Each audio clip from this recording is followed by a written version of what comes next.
Now, in what is said to be a historic year for elections worldwide, Taiwan is set to go to polls on the 13th of January. Well, with the presidential election approaching, voters are grappling with choosing parties that vary in their stance towards China. Some 19.5 million registered voters will cast their ballot and choose their next president, vice president and legislative representatives. And ahead of the polls, campaigning is going on at a fever pitch in Taiwan. Candidates are on the campaign trail with supporters crowding their rallies. Although for some elderly veterans, the reminders of past conflict with China are literally etched on their skin in the form of anti-communist tattoos. Meanwhile, the idea of unification with China is also especially unpopular among Taiwan's youth.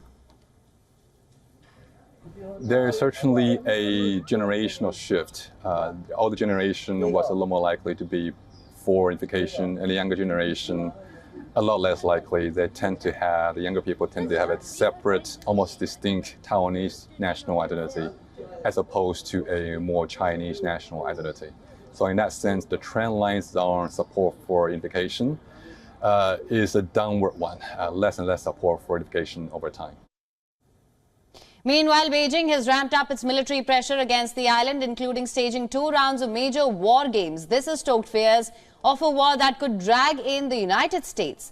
China has been claiming democratically ruled Taiwan as its own. In fact, Chinese President Xi Jinping did say that the country's reunification with Taiwan was inevitable as part of his New Year's address. These tensions are dominating campaigning in the run-up to the elections. The main opposition party, Kuomintang, or the KMT, whose government fled China in 1949, has termed the upcoming polls as a choice between war and a choice between peace, a line Beijing has echoed. The party is pitching a middle way. It is defending the island's freedom and democratic system while seeking dialogue with Beijing under the One China principle. On the other hand, the ruling Democratic Progressive Party, or the DPP, champions Taiwan's separate identity from China. It maintains that only Taiwan's people can decide their future.